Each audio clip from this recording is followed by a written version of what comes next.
There's a growing tension building around the Cowboys depth chart as we inch closer to training camp. And one thing's becoming more and more clear. Some key roles still don't have solid answers. Now, maybe the casual fan looks at the big stars, sees names like Micah Parsons, CeeDee Lamb, Dak Prescott, and thinks everything's fine. But if you're paying attention, really paying attention, you know there are cracks forming in some of the less glamorous parts of this roster. One of the biggest unknowns, that nickel cornerback role, replacing Jordan Lewis, is turning out to be trickier than the front office probably imagined. They liked him, they wanted to keep him, but the money didn't make sense. So now the Cowboys are left with a room full of names and no clear answer. 4 guys were highlighted as in the mix: Darren Bland, Kaya Elam, Kalen Barnes, and Savion Riddell. And sure, they've got talent, but experience and scheme fit? That's where the questions really start to stack up. Darren Bland stands out for a reason. He's done it before. Back in 2022, he stepped up big time when Jordan Lewis went down, showing versatility and making plays both on the inside and the outside. Then in 2023, he exploded, mostly playing outside, and turned into a legit playmaker. But then 2024 came, and he only played in 7 games. Injuries, inconsistency, whatever you want to call it, it's left this coaching staff in a tough spot. Bland can hold it down in the slot, no question. But should he? That's the dilemma. If the Cowboys can keep guys like Trevon Diggs and Savion Riddell healthy, then maybe they can afford to leave Bland outside and have someone else cover the slot duties. But if injuries pile up, or if none of the other options prove capable, then Bland might get forced back inside.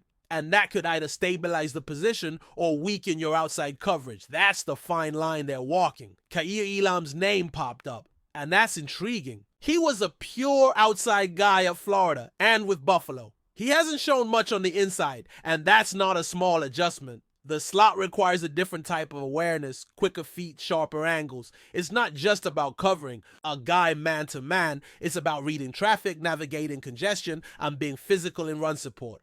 Kalen Barnes, another outside guy, both in college and in the league. And as for his ability to help in the run game, well, let's just say last season wasn't kind. His shoulder was a mess, and you could see it in his tape. He wasn't wrapping up, wasn't shedding blocks, and that's a huge red flag for a nickel corner where tackling matters every single snap. Then there's Savion Riddell, now long term. He might be a gem. He's fast, long, rangy, everything you want on the perimeter, but he's still green. Coming off an injury, learning a new system. The coaching staff will probably bring him along slowly. It's a common arc with rookies, and they're not trying to rush his development. Plus, he's another one that spent most of his time playing outside at ECU. Does that translate to the inside? I'm not convinced. You need short area quickness, fast twitch, hips that can flip instantly. That's not always something you can coach into a guy who's used to working in open space against boundary receivers, and that's the real issue here. Every one of these names, Elam, Barnes, Riddell, they all have one thing in common. None of them are proven slot corners. Which leads us to what might be the most telling part of ESPN's report. The idea that maybe the Cowboys aren't looking inward for the answer. Maybe they already know they need outside help. Todd Archer hinted at it pretty clearly when he said, if it's not Bland, then who?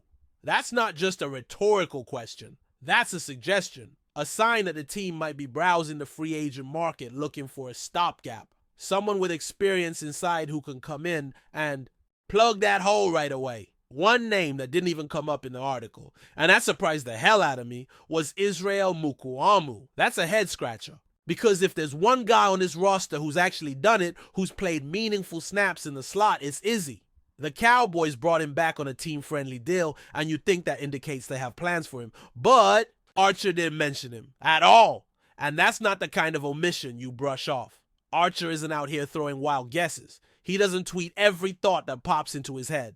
When he puts something in writing, it usually means he's got sources, or at least strong internal signals from the organization. So for him to leave out Mukuamu entirely, yeah, that's a flag.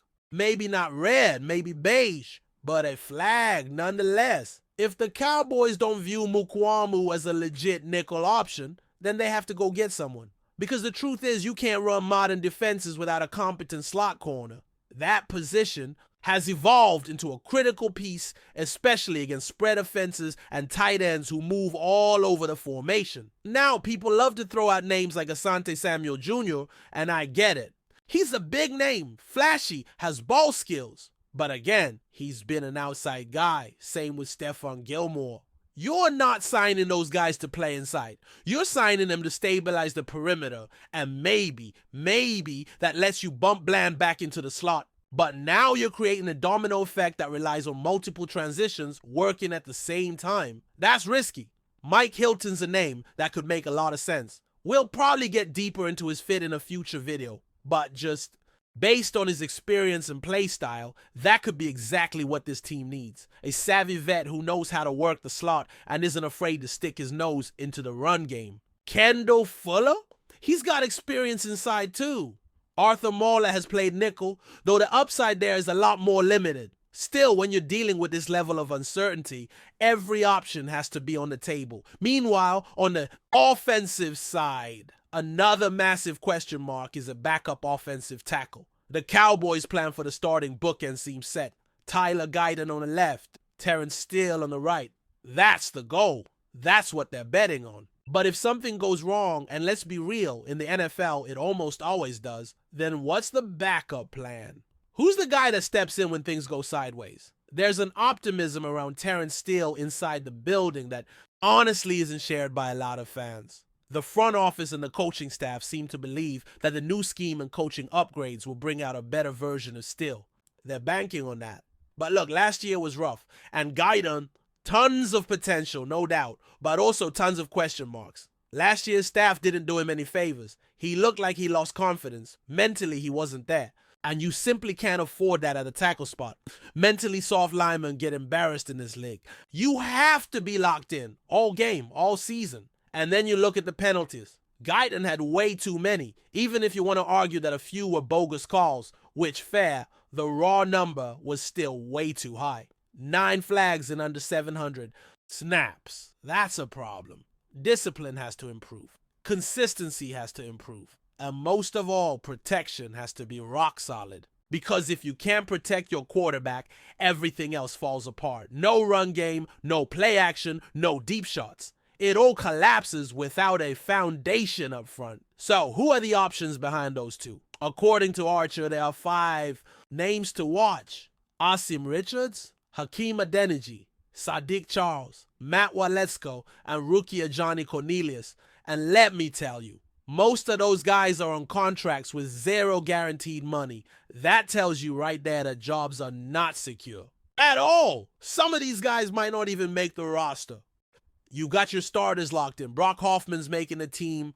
Robert Jones too. That leaves, 2 or maybe 3 depth spots max on the offensive line.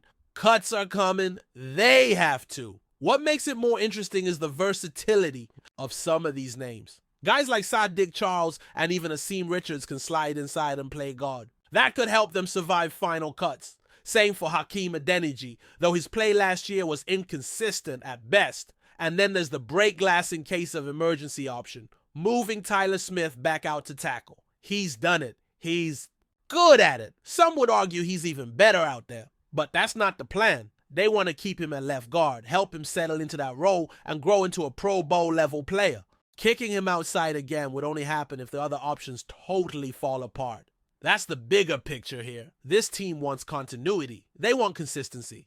Chemistry up front matters more than most fans realize. Offensive line. Coaches will tell you the dream scenario is playing the same 5 guys all season long, but the NFL rarely cooperates. Injuries, performance issues, all that can wreck the best laid plans. And if things go wrong this year, the Cowboys are going to be asking a lot of their backups.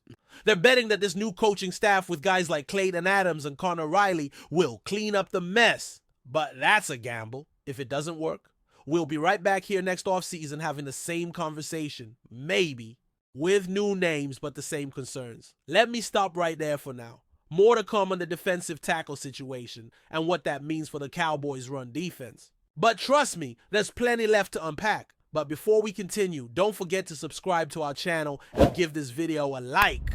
Your support helps us keep bringing you the latest updates on the Dallas Cowboys. Feel free to share your thoughts on the news in the comments as well.